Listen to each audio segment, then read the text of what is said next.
야, 너 뭔가 착각하고 있는 것 같은데. 여기서는 내가 왕이야!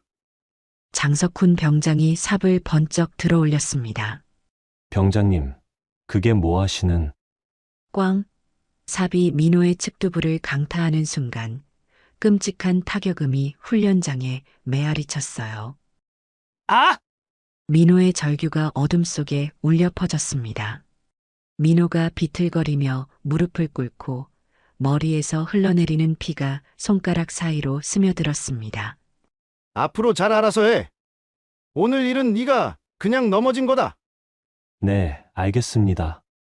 하지만 그들은 몰랐습니다. 민호의 형이 준장이고 부모가 군대와 관료 시스템을 꿰뚫고 있는 베테랑들이라는 사실을요. 바로 그 다음날 새벽 하늘에서 국방부 감찰단 헬기 세대가 급강하하며 이 모든 악행이 만천하에 드러나게 됩니다. 구독과 좋아요 눌러주시면 완벽해 보였던 은폐 작전에 숨겨진 그 충격적인 진실이 밝혀집니다. 강원도 철원의 여름 하늘은 구름 한 점 없이 맑았습니다. 오늘은 부대 개방 행사가 있는 날이죠. 박철민은 아내 윤정희와 함께 첫째 아들 박진우 준장과 나란히 서서 막내 민호가 있는 신병대대를 찾아왔습니다. 철민의 나이 59, 정희의 나이 57. 예비역 중장과 예비역 소장 출신인 두 사람에게 군부대 행사장은 제2의 고향 같은 곳이었어요. 아버지, 저기 민호 보이시죠? 진우가 손을 들어 가리키며 말했습니다. 멀리서 막내 민호가 엄지손가락을 치켜들며 가족들에게 인사를 보내고 있었어요. 하지만 철민의 예리한 눈에는 민호의 표정이 그리 밝아 보이지 않았습니다. 뭔가 굳어 있다고 해야 할까요? 군악대의 웅장한 행진곡이 울려 퍼지고 관람객들의 환호성이 터져 나왔어요. 신병들의 제식훈련 시범이 시작되었습니다. 철민은 자신도 모르게 민호의 동작 하나하나를 따라가며 지켜보았죠. 정희는 조용히 핸드백에서 물을 꺼내 마시며 아들의 모습을 눈에 담고 있었습니다. 우리 민호 정말 듬직해 보이네요. 정희가 만족스러운 표정으로 중얼거렸어요. 하지만 진우의 표정은 조금 다르게 굳어져 있었습니다. 오랜 군 생활 경험으로 봤을 때 막내의 움직임에 뭔가 부자연스러운 구석이 있다고 느꼈거든요. 시범훈련 대열이 막바지에 접어들 무렵이었습니다. 고참 병장 장석훈이 민호의 뒤쪽에서 슬그머니 다가왔어요. 그리고는 민호의 뒤통수를 툭 치며 낮은 목소리로 무언가 말했습니다. 거리가 멀어서 정확한 내용은 들리지 않았지만 장석훈의 입모양을 보면 대충 짐작할 수 있었죠. 행사 끝나고 봐. 오늘 네가 얼마나 버티나 보자. 철민의 눈썹이 미세하게 떨렸습니다. 30년 넘게 군 생활을 해온 그로서는 그런 분위기가 낯설지 않았어요. 상급자가 하급자에게 보내는 무언의 압박, 그리고 그 뒤에 숨겨진 의도 같은 것들 말입니다. 행사장인데도 저 정도면 저녁은 더럽겠군. 철민은 속으로 생각했습니다. 군대라는 곳이 어떤 곳인지 누구보다 잘 알고 있었거든요. 특히 보이지 않는 곳에서 벌어지는 일들에 대해서는 더욱 그랬죠. 정희는 남편의 미묘한 표정 변화를 놓치지 않았습니다. 결혼한 지 30년이 넘었으니까요. 여보, 뭔가 이상해요? 정희가 조심스럽게 물었어요. 아니야. 그냥 민호가 좀 피곤해 보이는 것 같아서. 철민은 애써 태연한 척했지만 마음 한구석에는 불안감이 자리 잡기 시작했습니다. 행사가 마무리되어 가고 있었어요. 관람객들은 하나둘 자리를 정리하기 시작했고 신병들도 대열을 정비해서 내무반으로 돌아갈 준비를 하고 있었습니다. 철민 가족도 민호와 잠시 만날 수 있는 시간을 기다리고 있었죠. 멀리서 민호가 다시 한번 손을 흔들었어요. 하지만 이번에는 웃음이 아니라 뭔가 애처로운 표정이었습니다. 마치 무언가를 호소하는 것 같기도 하고 도움을 요청하는 것 같기도 했어요. 진우가 아버지 곁으로 다가와서 말했습니다. 아버지, 저 병장. 뭔가 이상하지 않았어요? 너도 봤구나. 철민이 고개를 끄덕였어요. 군대가 많이 달라졌다고는 하지만 여전히 진우의 말이 끝나지 못했습니다. 뭔가 확신하기에는 아직 이른 감이 있었거든요. 정희는 가방에서 작은 수첩을 꺼내 뭔가 적기 시작했어요. 날짜, 시간, 그리고 방금 목격한 장면들을 간략하게 정리하고 있었습니다. 오랜 직장 생활을 통해 익힌 습관이었죠. 중요한 순간들은 반드시 기록해 두는 것. 혹시 몰라서 적어두는 거예요. 정희가 남편과 아들에게 설명했습니다. 행사장의 분위기는 화기애애했지만 박철민 가족의 마음속에는 묘한 불안감이 스며들고 있었습니다.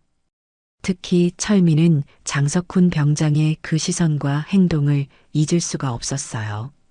마치 무언가 계획된 일이 있다는 듯한 그런 느낌이었죠. 태양이 서서히 서쪽으로 기울어가고 있었고 부대 개방 행사도 막바지에 접어들고 있었습니다. 곧 민호와 잠시나마 만날 수 있을 텐데 철민의 가슴 속에는 왜인지 모를 불안감이 점점 커져가고 있었어요.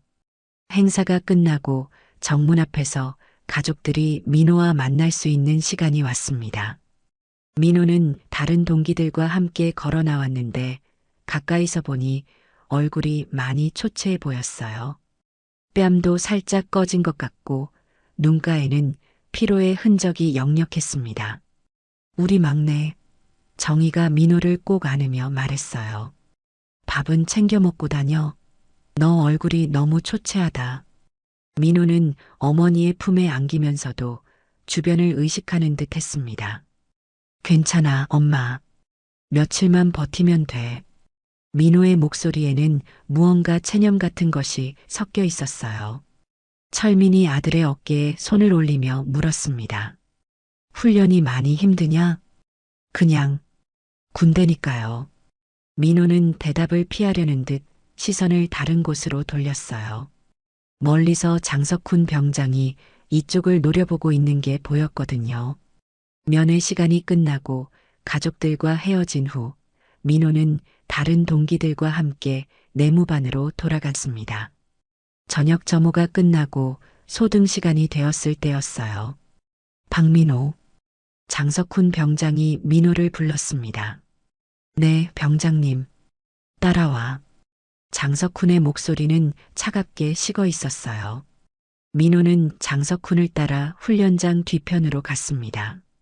어둠 속에서 장석훈이 갑자기 돌아서더니 민호의 가슴팍을 확 밀쳤어요.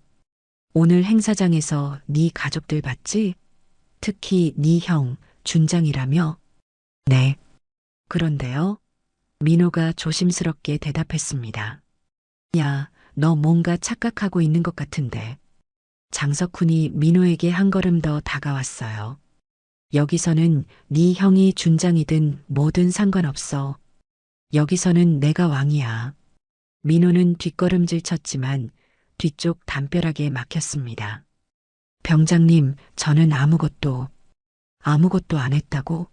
그럼 뭘 그렇게 쫄고 있어? 장석훈이 비웃으며 말했어요. 오늘 네 가족들 앞에서 얼마나 쫄아 있었는지 다 봤거든. 갑자기 장석훈이 옆에 있던 공구함에서 삽을 꺼내 들었습니다. 훈련장 정비용으로 비치된 것이었어요. 병장님, 그게 뭐 하시는? 민호의 목소리가 떨렸습니다. 야, 정신 차려. 여기서 나대면 어떻게 되는지 몸으로 가르쳐 줄게.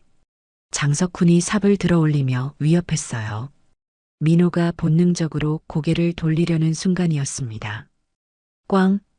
장석훈이 휘두른 삽의 평평한 부분이 민호의 측두부를 강하게 가격했어요. 민호는 그 자리에서 비틀거리며 무릎을 꿇었습니다. 민호는 정신이 멍해지면서 제대로 말을 할 수가 없었어요. 머리가 지끈거리고 시야가 흐려졌습니다.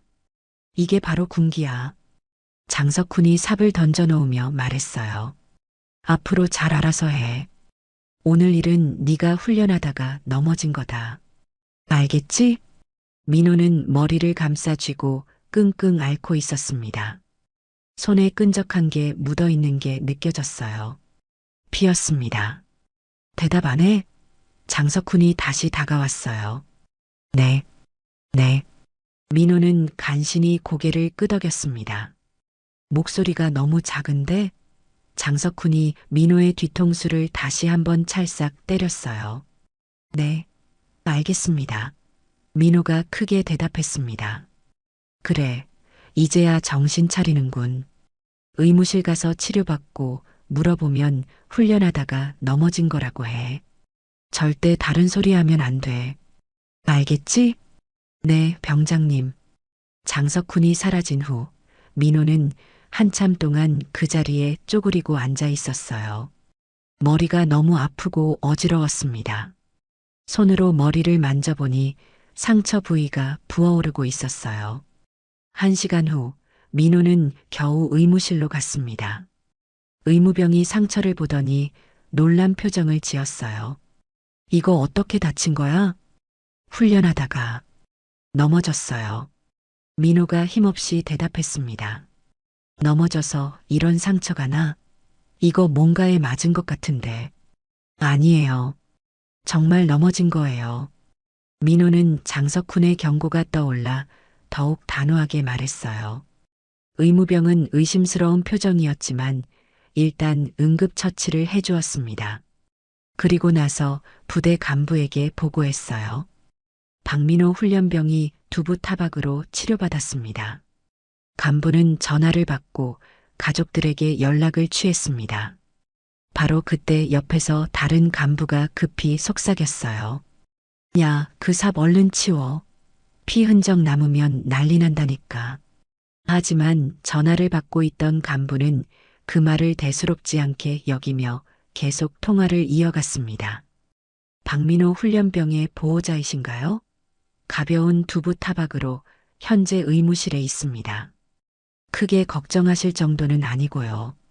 그 사이 민호는 의무실 침대에 누워서 천장을 바라보고 있었어요. 머리는 여전히 지끈거렸고 장석훈의 위협적인 목소리가 계속 귓가에 맴돌았습니다.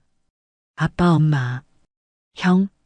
민호는 속으로 가족들을 불렀지만 목소리로 내뱉을 수는 없었어요. 말하는 순간 더 큰 일이 벌어질 것 같았거든요. 멀리서 철민 가족이 전화를 받고 있을 줄은 꿈에도 모른 채 민호는 혼자서 이 모든 고통을 견뎌내야 했습니다. 이튿날 새벽 6시 철민 부부는 서둘러 부대로 향했습니다. 밤새 잠을 제대로 이루지 못한 탓에 두 사람 모두 얼굴이 상기되어 있었어요. 진우도 급히 휴가를 내고 함께 동행했습니다. 부대 정문에 도착해서 면회를 요청했지만 예상과는 다른 답변이 돌아왔어요. 죄송합니다. 오늘은 훈련 일정상 면회가 불가능합니다. 초병이 딱딱하게 말했습니다. 어제 전화로는 오늘 면회 가능하다고 했는데요. 정희가 당황하며 물었어요. 지시가 바뀌었습니다. 내일 다시 오세요. 철민의 얼굴이 굳어졌습니다. 우리 아들이 다쳤다고 해서 온 건데 그것도 안 되나요? 규정입니다. 양해 부탁드립니다. 진우가 나서려던 순간 멀리서 한 명의 훈련병이 조심스럽게 다가왔어요. 민호의 동기인 최성우였습니다. 혹시 민호 부모님이신가요? 성우가 주변을 살피며 작은 목소리로 물었어요. 네, 그런데요. 정희가 반가운 듯 대답했습니다. 성우는 재빨리 주머니에서 작게 접힌 휴지를 꺼냈어요. 그리고 정희의 손에 슬쩍 건네며 말했습니다. 이거 민호가 전해달라고 했어요. 성우는 그 말을 남기고 서둘러 사라졌습니다.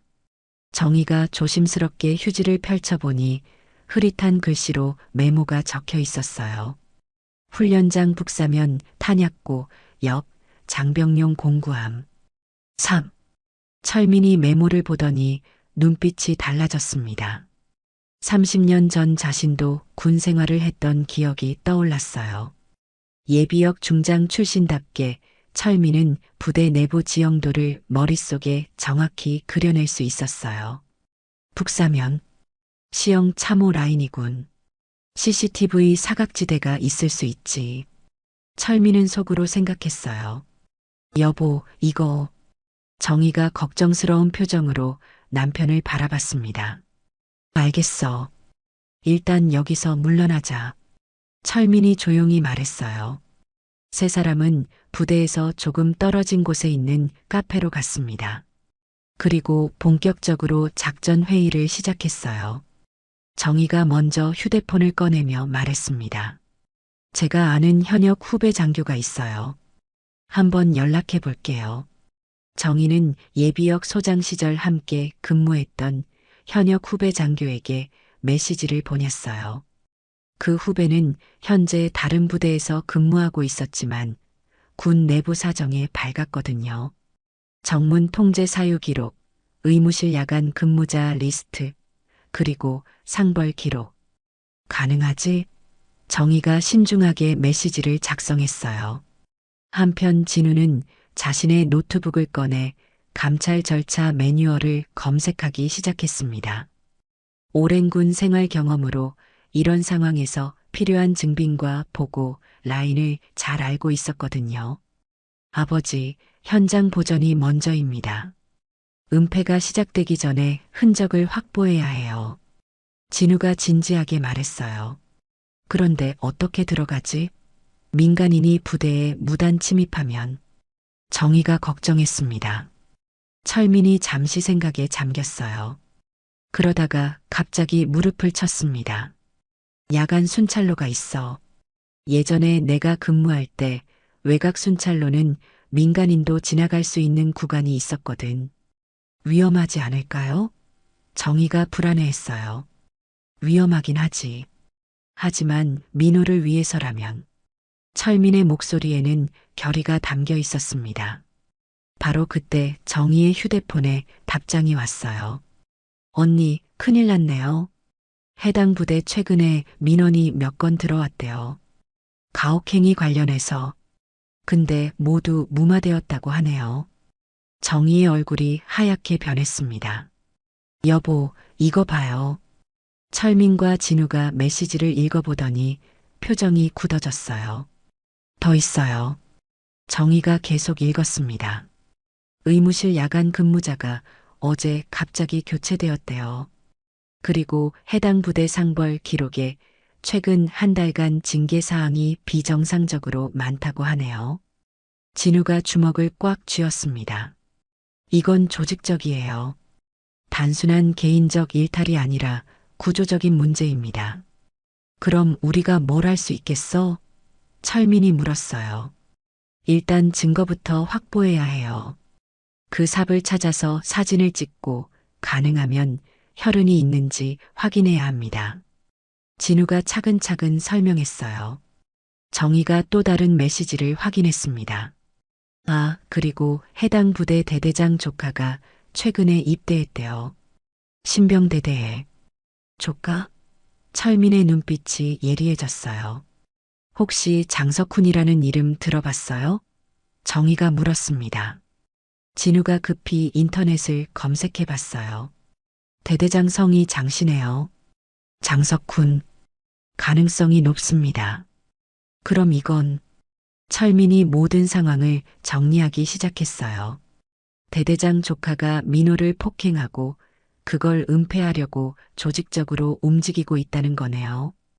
그렇게 보입니다. 진우가 고개를 끄덕였어요. 정희는 수첩을 꺼내 지금까지의 모든 정보를 정리했습니다. 시간, 장소, 인물, 증언, 그리고 의심되는 은폐 정황들까지 말이에요. 오늘 밤에 가봅시다. 철민이 단호하게 말했어요. 아버지, 너무 위험해요. 진우가 걱정했습니다. 위험하지만 해야 해. 시간이 지날수록 증거가 사라질 거야. 철민의 의지는 확고했어요. 정희도 고개를 끄덕였습니다. 저도 함께 갈게요. 우리 아들을 지키는 건 부모의 의무니까. 진우는 한참을 망설이다가 말했어요. 그럼 제가 공식적인 루트로 감찰 신청을 준비하겠습니다. 혹시 모를 상황에 대비해서요. 해가 저물어 가고 있었어요. 철민 가족은 각자의 역할을 정하고 밤을 기다리기 시작했습니다. 민호를 구하기 위한 본격적인 싸움이 시작되려고 하고 있었어요. 다음 날 오후 철민 가족은 다시 부대를 찾았습니다. 이번에는 면회가 허용되었어요. 의무실에서 민호와 마주한 순간 세 사람 모두 충격을 받았습니다. 민호의 측두부에는 하얀 테이핑이 감겨 있었고 얼굴은 어제보다 더욱 헬쑥해져 있었어요. 무엇보다 민호의 눈동자가 이상했습니다. 초점이 제대로 맞지 않는 것 같았어요. 민호야, 괜찮아? 정희가 아들의 손을 잡으며 물었습니다. 민호는 고개를 끄덕였지만 그 동작조차 어색해 보였어요. 네, 괜찮아요. 철민이 자세히 관찰해 보니 민호의 동공 반응이 미묘하게 느렸습니다. 분명히 뇌진탕 증상이었어요. 이 정도면 단순히 넘어진 게 아니야. 철민은 속으로 확신했습니다. 어떻게 다친 거야? 진우가 조심스럽게 물었어요. 민호는 잠시 머뭇거리더니 대답했습니다. 훈련하다가 넘어졌어요. 어디서? 철민이 추가로 물었어요. 그냥 훈련장에서요. 민호의 대답은 계속 모호했습니다. 바로 그때 의무실 문이 열리면서 중대장이 들어왔어요. 손에는 서류 뭉치를 들고 있었습니다. 안녕하세요. 박민호 훈련병 보호자분들이시죠? 중대장이 정중하게 인사했어요. 네, 그런데요. 정희가 대답했습니다. 중대장은 민호 앞에 사유서 양식을 내밀었어요. 간단한 절차인데요. 본인이 넘어져 다쳤다고 자필로 기재해 주시면 됩니다. 그래야 빠르게 처리되고 본인도 편해집니다. 민호는 펜을 받아들었지만 손이 미세하게 떨리고 있었어요. 뭔가 쓰기를 망설이는 것 같았습니다. 형, 엄마 아빠 앞에서 울지 마. 버텨. 민호는 속으로 자신을 다독였어요. 철민이 서류를 들여다보며 물었습니다. 이게 꼭 필요한 절차인가요? 네, 부상 처리를 위한 필수 서류입니다. 중대장이 설명했어요. 민호가 펜을 들고 쓰려는 순간 의무실 문틈으로 정희가 아들에게 눈짓을 보냈습니다. 고개를 살짝 저으며 쓰지 말라는 신호였어요. 민호는 어머니의 눈짓을 보고는 펜을 든 채 멈춰 섰습니다. 왜 안 쓰지? 중대장이 재촉했어요. 잠깐만요. 민호가 머뭇거렸습니다. 같은 시각 진우는 휴대폰으로 부대 관련 자료를 확인하고 있었어요. 훈련장 CCTV 관련 정보를 찾던 중 충격적인 사실을 발견했습니다. 사고 시간대 영상이 통째로 공백이었어요. 다른 날들은 모두 정상적으로 녹화되어 있는데 유독 어제 저녁 시간대만 비어 있었습니다. 통째로 비어 있다? 정전? 아니면 수동 삭제? 진우는 속으로 의심했어요. 진우가 조용히 아버지에게 휴대폰 화면을 보여주었습니다. 철민의 표정이 더욱 굳어졌어요. 실례합니다만 사고 당시 CCTV 영상은 확인해 보셨나요? 철민이 중대장에게 물었어요. 중대장의 표정이 순간 경직되었습니다. 그건 개인정보 관련 문제가 있어서 보여드릴 수 없습니다. 개인정보요? 우리 아들 사고인데? 정희가 반문했어요. 규정입니다. 양해해 주세요. 중대장은 더 이상 대답하지 않았어요. 바로 그때 부대장이 의무실에 들어왔습니다. 분위기는 더욱 긴장되었어요. 유가족분들이 이성을 찾으셔야 합니다. 여긴 군대입니다. 부대장이 단호하게 말했어요. 철민의 주먹이 떨리기 시작했습니다. 하지만 곧 멈췄어요. 여기서 감정적으로 행동하면 안 된다는 걸 알았거든요. 군대였던 곳이었죠. 지금은 누군가의 사유지로 보이는군요. 철민이 낮은 목소리로 말했어요. 부대장의 얼굴이 붉어졌습니다. 뭐라고 하신 거죠? 아들이 다쳤는데 진실을 알고 싶다는 게 그렇게 이상한 일인가요? 정희가 차분하게 말했어요. 진실은 이미 명확합니다. 훈련 중 실수로 넘어진 겁니다. 부대장이 단정적으로 말했어요. 그럼 왜 CCTV 영상은 없는 거죠? 진우가 질문했어요. 그건 부대장이 말을 얼버무렸습니다. 민호는 이 모든 상황을 지켜보며 마음이 찢어지는 것 같았어요. 가족들이 자신 때문에 고생하는 모습을 보는 게 너무 괴로웠습니다. 중대장이 다시 민호에게 사유서를 밀어냈어요. 빨리 써주세요. 이러면 모두가 힘들어집니다. 민호가 펜을 다시 들었을 때 정희가 조용히 말했습니다. 민호야, 진실이 뭔지 엄마는 알고 있어. 거짓말 쓰지 마. 민호의 눈에 눈물이 고였습니다. 하지만 여전히 펜을 놓지 못했어요. 빨리 쓰라고. 중대장이 목소리를 높였습니다. 압박하지 마세요. 철민이 일어서며 말했어요. 우리 아들이 충분히 생각할 시간을 주세요. 부대장이 시계를 보며 말했습니다. 면회 시간이 끝났습니다. 나가주세요. 아직 시간이 남았는데요. 정희가 항의했어요. 규정 변경입니다. 나가주세요. 부대장의 어조는 더욱 강경해졌어요. 철민 가족은 어쩔 수 없이 의무실을 나와야 했습니다. 민호는 결국 사유서를 쓰지 못한 채 남겨졌어요. 밖으로 나온 후 세 사람은 절망감에 빠졌습니다. 이런 식으로는 안 되겠어요. 진우가 한숨을 내쉬었어요. 오늘 밤에 반드시 가야겠어. 철민의 의지는 더욱 확고해졌습니다. 정희는 민호의 눈물 젖은 얼굴이 계속 떠올랐어요. 아들이 얼마나 고통스러워하고 있는지 너무나 잘 알 수 있었거든요. 우리가 포기하면 민호는 어떻게 되는 거예요? 정희가 울먹이며 말했어요. 포기 안 해. 절대로. 철민이 아내의 손을 꽉 잡았습니다. 그날 저녁 세 사람은 본격적인 계획을 세우기 시작했어요. 진실을 밝혀내기 위한 마지막 기회였습니다. 밤 11시 철민은 홀로 부대 외곽으로 향했습니다. 정희와 진우는 만류했지만 철민의 의지를 꺾을 수는 없었어요. 30년 전군 생활 경험을 살려 야간 순찰로를 통해 조심스럽게 부대 안으로 들어갔습니다.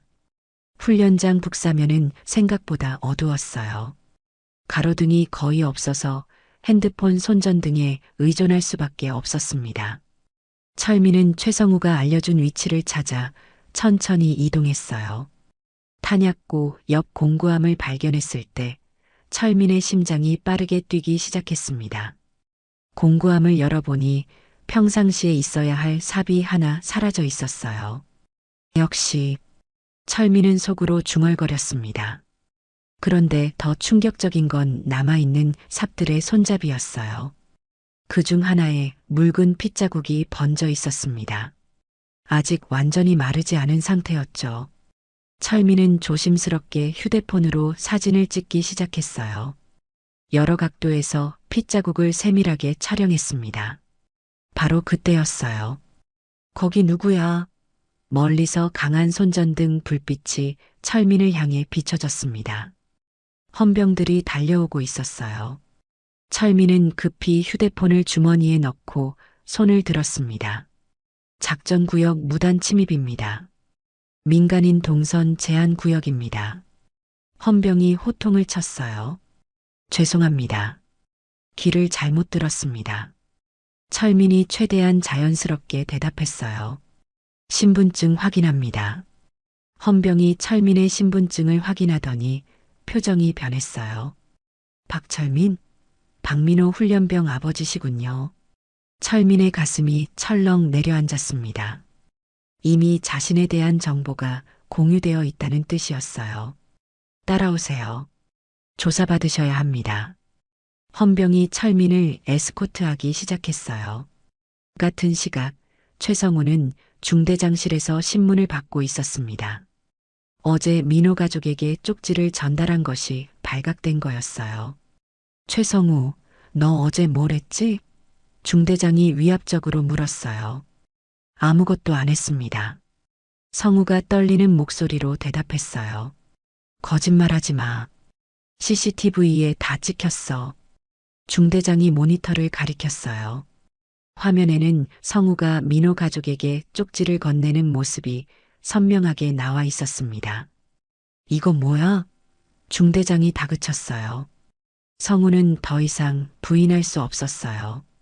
민호가 도와달라고 해서. 뭘 도와달라고? 진실을 알려달라고. 성우의 목소리가 점점 작아졌어요. 바로 그때 대대장이 중대장실에 들어왔습니다. 분위기가 더욱 싸늘해졌어요. 최성우, 너 조카 있지? 대대장이 갑자기 물었어요. 네. 성우가 당황했어요. 내 조카가 어느 중학교 다니지? 2학년이라고 들었는데. 대대장의 목소리에는 위협이 섞여 있었어요. 성우의 얼굴이 하얗게 변했습니다. 가족에 대한 위협이었거든요. 대대장님, 조카가 무슨... 성우가 떨리는 목소리로 말했어요. 아니다. 아무것도 아니야. 그냥 궁금해서. 대대장이 음산하게 웃었어요. 너도 이제 군인이니까 어떤 게 중요한지 알겠지? 성우는 무슨 뜻인지 정확히 알 수 있었어요. 진실을 말하면 가족에게 해가 갈 수도 있다는 협박이었습니다. 죄송합니다. 제가 잘못 생각했습니다. 성우가 고개를 숙였어요. 그래, 이제야 정신 차리는군. 그럼 다시 진술해봐. 어제 박민호가 어떻게 다쳤지? 훈련하다가 넘어졌습니다. 성우가 힘없이 대답했어요. 다른 건 본 게 없고? 네, 없습니다. 대대장은 만족스러운 표정을 지었어요. 한편으로는 성우에게 전화를 걸게 했습니다. 박민호 가족들에게 전화해서 내가 거짓말했다고 해. 실제로는 아무것도 본 게 없다고. 성우는 떨리는 손으로 전화를 걸었어요. 정희가 받았습니다. 여보세요? 민호 어머니시죠? 최성우입니다. 아, 성우야. 무슨 일이야? 성우는 한참을 망설이다가 말했어요. 어제 제가 드린 정보가 잘못된 것 같아요. 뭐라고? 정희의 목소리가 높아졌어요. 사실 저는 아무것도 보지 못했어요. 민호가 그냥 넘어진 것 같아요. 전화 너머로 정희의 한숨 소리가 들렸어요. 성우야, 너 지금 누군가한테 압박받고 있는 거 아니야? 성우는 대답하고 싶었지만 할 수 없었어요. 대대장이 바로 옆에서 지켜보고 있었거든요. 아니에요. 제가 잘못 봤나 봐요. 성우의 목소리는 울먹이고 있었어요. 대대장님, 조카분이... 아닙니다. 죄송합니다. 성우가 실수로 중얼거린 말이 전화를 통해 들렸어요. 정희는 그 말을 놓치지 않았어요. 대대장 조카라는 단어가 명확하게 들렸거든요. 전화가 끊어진 후 정희는 급히 철민과 진우에게 연락했어요. 하지만 철민은 휴대폰을 받지 않았습니다. 이미 헌병대에 붙잡혀 있었거든요. 진우가 급히 어머니에게 달려왔어요. 어머니, 아버지한테 연락이 안 돼요. 큰일 났어요. 성우가 방금 전화했는데 정희가 통화 내용을 설명했어요. 대대장 조카? 진우의 표정이 굳어졌어요. 그럼 장석훈이 정말... 바로 그때 부대에서 전화가 왔어요. 박민호 훈련병 보호자이신가요? 박철민 씨가 부대 무단 침입으로 현재 조사를 받고 있습니다. 정희와 진우는 서로를 바라봤어요. 상황이 최악으로 치닫고 있었습니다. 한편 부대에서는 민호에게 다시 사유서 작성을 강요하고 있었어요. 이번에는 더욱 교묘한 방법으로 압박했습니다. 내 아버지가 무단 침입으로 큰일 났어. 너까지 문제 일으키면 가족 모두 힘들어져. 중대장이 말했어요. 민호는 절망감에 빠졌습니다. 자신 때문에 가족들이 고생하고 있다는 생각에 마음이 무너져 내렸어요. 이대로라면 민호가 가해자가 돼. 지금 모든 것이 무너진다. 정희는 절망적인 생각이 들었습니다. 새벽 3시 정희는 잠들지 못하고 책상 앞에 앉아 있었습니다. 철민이 헌병대에 붙잡힌 상황에서 누군가는 움직여야 했어요. 정희는 평생 쌓아온 직장 경험을 총동원하기로 결심했습니다. 진우야, 일어나. 정희가 아들을 깨웠어요. 어머니, 못 주무셨어요? 진우가 비몽사몽 일어났습니다. 잠들 시간이 없어요. 지금부터 본격적으로 반격할 거예요. 정희의 목소리에는 강한 의지가 담겨 있었어요. 정희는 노트북을 켜고 체계적으로 움직이기 시작했습니다. 예비역 소장 출신답게 정희는 군 내부 시스템을 정확히 파악하고 있었어요. 첫 번째로는 의무실 관련 정보 수집이었어요. 후배한테 연락해서 의무실 주사 처치, 로그랑 약품 반출 기록 확보 요청할 거예요. 정희가 설명했어요. 진우가 의아해했습니다. 그게 무슨 의미가 있을까요? 민호가 진짜 넘어진 거라면 일반적인 찰과상 치료만 했을 거예요. 하지만 둔기에 맞은 거라면 뇌진탕 관련 약물이나 정밀 검사가 필요했을 텐데 그런 기록이 없다면 오히려 의심스러운 거죠. 정희의 분석력에 진우는 감탄했어요. 역시 어머니. 두 번째로는 전력 로그 확인이었습니다. 통신실 전력 로그로 CCTV 공백 시간에 정말 전력 차단이 있었는지 확인해야 해요. 그게 가능할까요? 부대 전력 관리는 한국전력공사와 연동돼요. 정전이 있었다면 반드시 기록이 남죠. 정희는 이미 한전 홈페이지에서 해당 지역 정전 기록을 검색하고 있었어요. 어머니, 여기 봐요. 진우가 화면을 가리켰습니다. 해당 일시에 정전 기록이 없어요. 그럼 수동으로 차단했다는 뜻이에요. 정희의 눈빛이 예리해졌어요. 세 번째는 가장 중요한 작업이었습니다. 위수 지역 야간 순찰 개근 기록 확인이었어요. 개근이 뭐예요? 진우가 물었어요. 개별 근무 기록이에요. 군대에서는 모든 근무자의 시간과 위치가 기록되죠. 만약 사고 시간에 해당 구역에 순찰자가 있었다면 그 사람이 목격자가 될 수 있어요. 정희는 예비역 소장 시절 함께 근무했던 현역 후배 장교에게 메시지를 보냈어요.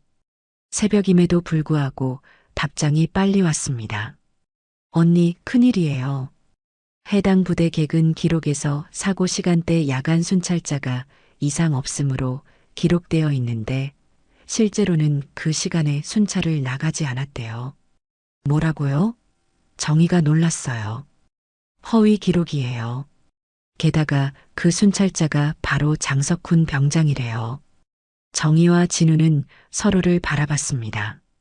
모든 퍼즐이 맞아떨어지고 있었어요. 한편 진우는 군 내부 한라인에 정식 신고를 준비하고 있었습니다. 어머니, 저는 훈련장 내 가혹행위 조직적 은폐 의심으로 감찰단 긴급 투입 승인을 요청할게요. 그게 가능해? 제 계급이면 가능해요. 다만 확실한 근거가 있어야 하는데. 진우가 망설였어요. 바로 그때 정희의 휴대폰에 또 다른 메시지가 왔어요. 언니, 더 충격적인 소식이 있어요. 해당 부대에서 최근 한 달간 의문스러운 부상자가 3명 더 있었대요. 모두 넘어져서 다쳤다고 기록되어 있는데 부상 양상이 비슷해요. 3명이나? 정희의 얼굴이 하얗게 변했어요. 네, 그리고 모두 같은 중대 소속이에요. 장석훈 병장이 있는 중대. 진우가 주먹을 쥐었습니다. 이건 단순한 개인 일탈이 아니에요. 조직적인 가혹행위입니다. 새벽 5시 철민이 헌병대에서 풀려났습니다. 다행히 무단침입 혐의로 입건되지는 않았지만 경고 조치를 받았어요. 집에 돌아온 철민은 지친 모습이었습니다. 하지만 정희와 진우가 수집한 정보를 보고는 다시 기운을 차렸어요. 여보, 정말 대단해요. 철민이 아내를 껴안았어요. 이제 민호를 만나야 해요. 정희가 말했어요. 하지만 면회가 또 거부될 텐데. 진우가 걱정했어요. 이번에는 다를 거예요. 정희가 확신에 찬 목소리로 말했어요. 우리한테 카드가 생겼거든요. 오전 9시 세 사람은 다시 부대를 찾았습니다. 예상대로 면회가 거부되었어요. 훈련 일정상 오늘도 면회 불가입니다. 초병이 말했어요. 정희가 나섰습니다. 그럼 부대장님께 이 자료를 전달해 주세요. 정희가 봉투를 내밀었어요. 뭔데요? 전력 로그, 개근 기록, 그리고 유사사건 목록이에요. 부대장님이 보시면 면회를 허가하실 거예요. 초병은 당황하며 봉투를 받았어요. 30분 후 놀랍게도 면회 허가가 떨어졌습니다. 의무실에서 민호와 만났을 때 민호의 상태는 더욱 악화되어 있었어요. 눈가에는 눈물 자국이 말라 있었고 표정은 완전히 무너져 있었습니다. 민호야. 철민이 아들에게 다가갔어요. 민호는 아버지를 보자마자 울음을 터뜨렸습니다. 아빠 미안해요. 아빠가 고생하는 걸 봤어요. 내가 뭘 미안해. 우리가 지켜주지 못해서 미안하지. 철민의 목소리도 떨리고 있었어요. 정희가 민호의 손을 잡으며 말했어요. 민호야, 이제 진실을 말해도 돼. 엄마가 모든 걸 알아냈어. 하지만 민호가 망설였어요.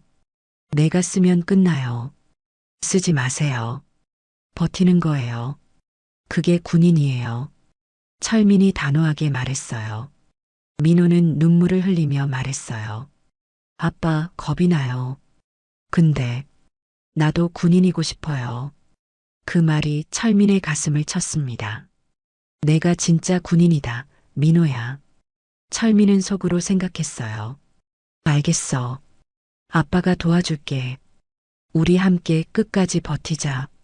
철민이 아들의 어깨를 다독였어요. 진우가 휴대폰을 보더니 놀란 표정을 지었어요.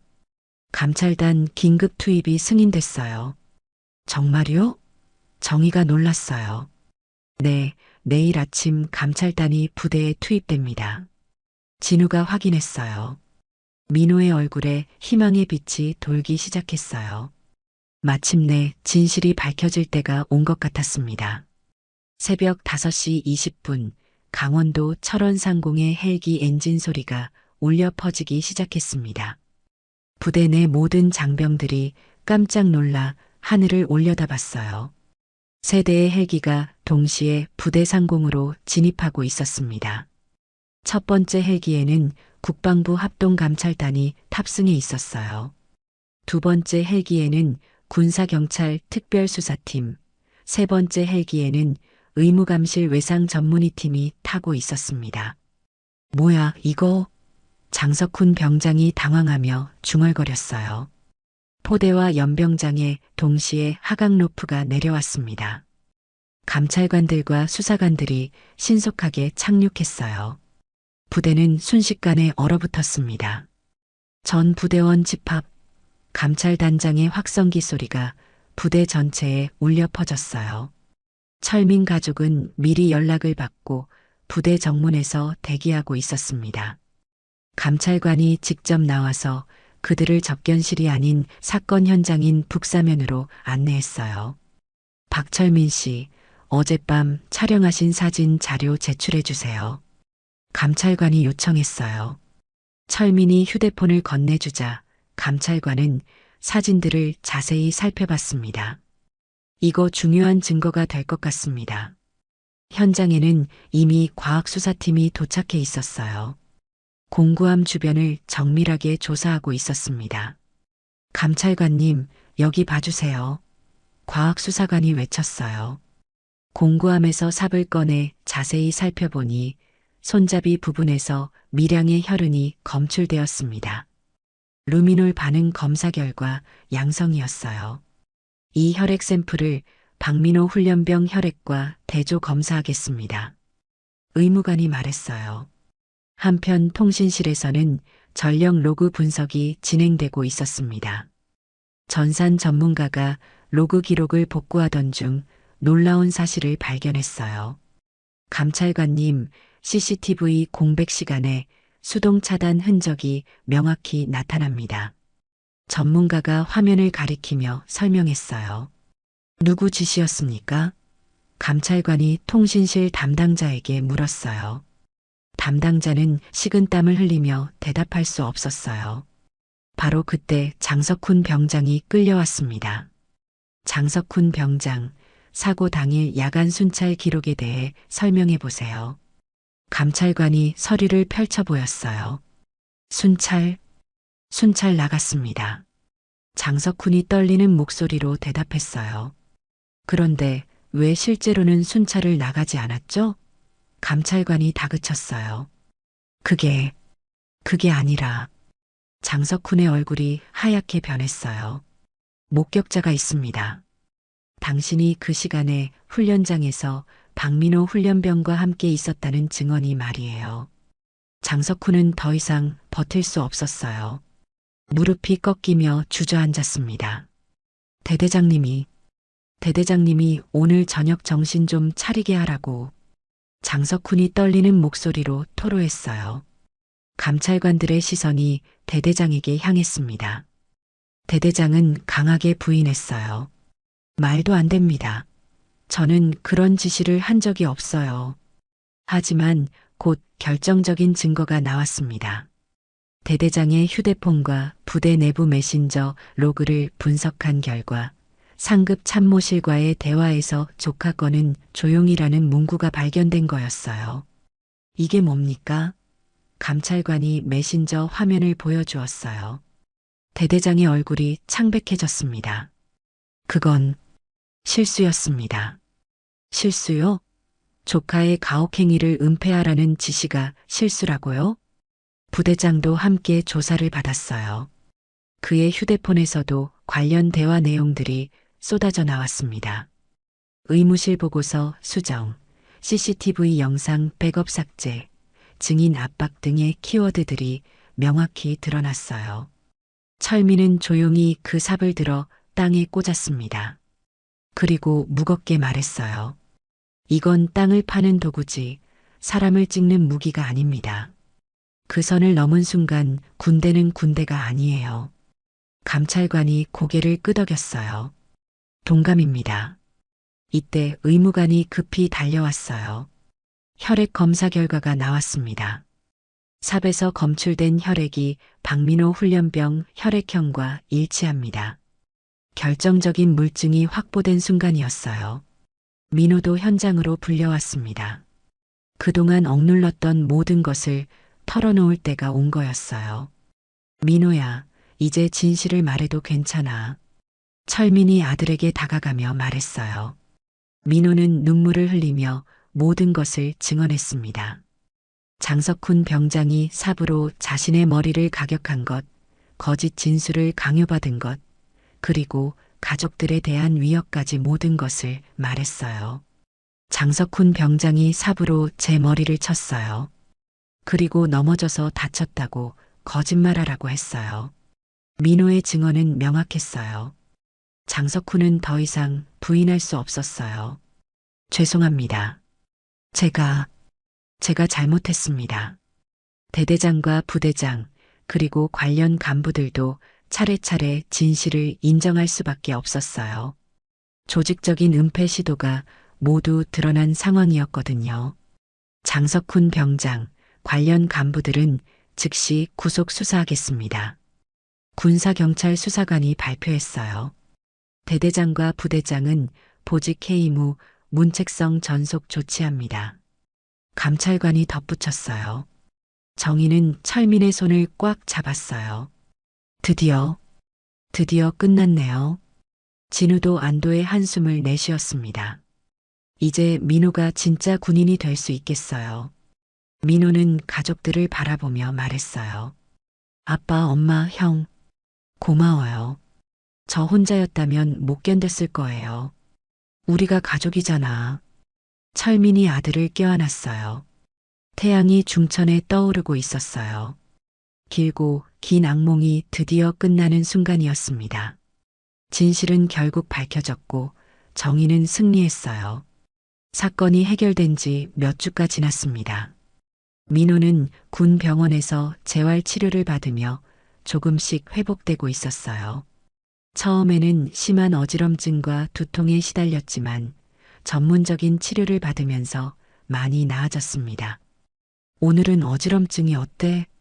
의사가 민호에게 물었어요. 많이 좋아졌어요. 이제 거의 느껴지지 않아요. 민호가 밝은 표정으로 대답했습니다. 의사는 만족스러운 표정을 지었어요. 다행이네요. 완전 회복까지는 조금 더 시간이 필요하지만 일상생활에는 지장이 없을 것 같습니다. 한편 가해자들에 대한 처리도 신속하게 이뤄졌어요.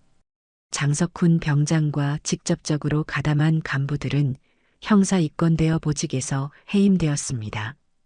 특히 장석훈은 폭행죄와 협박죄로 기소되어 군 법원에서 재판을 받게 되었어요. 대대장은 조직적 은폐를 주도한 혐의로 보직 해임된 후 문책성 전속 조치를 받았습니다. 부대장 역시 마찬가지였어요. 이들의 진급은 사실상 막힌 상태가 되었죠. 더 중요한 것은 부대 시스템의 변화였습니다. 이번 사건을 계기로 해당 부대는 가혹행위 근절을 위한 종합적인 대책을 마련했어요. 가장 먼저 시행된 것은 가혹행위 근절 훈령의 재정비였습니다. 기존 규정을 대폭 강화하고 신고 체계를 더욱 투명하게 만들었어요. 익명 신고가 가능하도록 시스템을 구축했고 신고자 보호 장치도 강화했습니다. 훈련장 CCTV 시스템도 전면 개편되었어요. 백업 시스템을 이중화하고 전력 공급도 비상전원까지 확보해서 어떤 상황에서도 녹화가 중단되지 않도록 했습니다. 무엇보다 CCTV 영상을 임의로 삭제할 수 없도록 접근 권한을 엄격하게 제한했어요. 민호가 원대 복귀한 날 동기들이 모두 나와서 반겼습니다. 그동안 민호를 걱정했던 마음들이 한꺼번에 쏟아져 나왔어요. 민호야, 정말 고생 많았어. 최성우가 다가와서 말했어요. 성우야, 너도 고생했어. 미안해. 민호가 성우의 손을 꽉 잡았습니다. 성우는 그동안 양심의 가책에 시달렸거든요. 처음에는 진실을 말했다가 나중에 거짓 증언을 강요받았던 것 때문에 많이 괴로워했어요. 우린 약해서 당한 게 아니고 틀렸던 걸 바로잡은 거야. 민호가 동기들에게 말했어요. 이 말은 신병대대 전체에 큰 울림을 주었습니다. 이제 더 이상 부당한 일을 당해도 참고 견디는 것이 미덕이 아니라는 인식이 퍼지기 시작했어요. 며칠 후 신병 부모 간담회가 열렸습니다. 정희는 다른 부모들 앞에서 단정히 일어서서 말했어요. 군대에서 규율은 사람을 살리기 위해 존재합니다. 숨기는 규율은 규율이 아닙니다. 정희의 말에 참석한 부모들이 모두 고개를 끄덕였어요.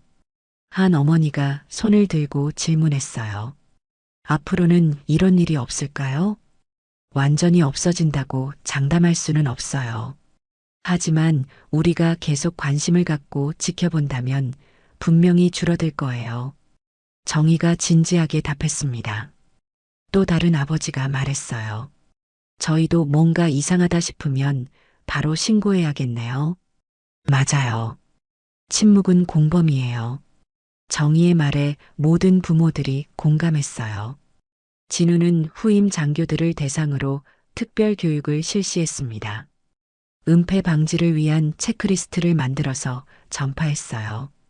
첫째, 부상자가 발생하면 반드시 객관적 기록을 남길 것. 둘째, CCTV 영상은 절대 임의로 삭제하지 말 것. 셋째, 상급자의 압박이 있어도 진실을 왜곡하지 말 것. 진우의 교육은 다른 부대에까지 전파되어 큰 반향을 일으켰어요. 저녁이 되어 철민은 민호의 어깨에 손을 올렸습니다. 두 사람은 부대 앞마당에서 석양을 바라보고 있었어요. 넌 머리를 찍힌 게 아니라 군대의 양심을 찍어 깨웠다. 철민이 아들에게 말했어요. 민호의 눈에 눈물이 맺혔습니다. 아빠, 정말 그럴까요? 그럼 내가 용기 내서 진실을 말했기 때문에 앞으로 이런 일을 당할 다른 아이들을 구할 수 있게 된 거야. 민호는 하늘을 올려다보며 생각했어요. 두렵지만 이제 알겠다. 진짜 군인은 두려워도 오른쪽에 서는 사람이구나. 몇 달 후, 민호는 모범 훈련병으로 선발되었습니다. 그의 이야기는 정군에 알려져서 많은 장병들에게 용기를 주었어요. 부당한 일을 목격했을 때 침묵하지 않고 신고하는 문화가 조금씩 자리 잡기 시작했습니다. 철민 가족은 이제 매주 면회를 갑니다. 예전처럼 걱정스러운 마음이 아니라 자랑스러운 마음으로 민호를 만나요. 민호의 얼굴에는 건강한 미소가 돌아왔고 진짜 군인다운 당당함이 생겼어요. 우리 막내, 정말 의젓해졌네. 정희가 민호를 바라보며 말했어요. 엄마 아빠가 용기를 주셨으니까요. 민호가 대답했어요. 진우도 동생을 자랑스러워했어요. 민호 덕분에 군대가 조금 더 좋아졌어. 부대 정문이 천천히 열리고 새로운 규율 아래에서 하루가 시작됩니다.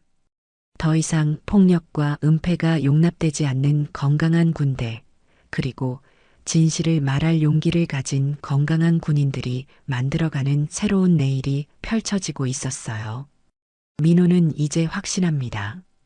자신이 겪은 고통이 헛되지 않았다는 것을, 그리고 자신이 진짜 군인이 되어가고 있다는 것을 말이에요. 윤정희의 끈질긴 노력과 박진우의 전문성이 보여주듯 가족을 지키는 일에는 포기란 없습니다. 작은 용기가 모여 큰 변화를 만들어내죠. 우리 모두에게는 옳은 일을 선택할 힘이 있어요. 이런 메시지에 공감하신다면 구독과 좋아요로 응원해주세요. 여러분의 관심이 더 좋은 이야기를 만들어갑니다.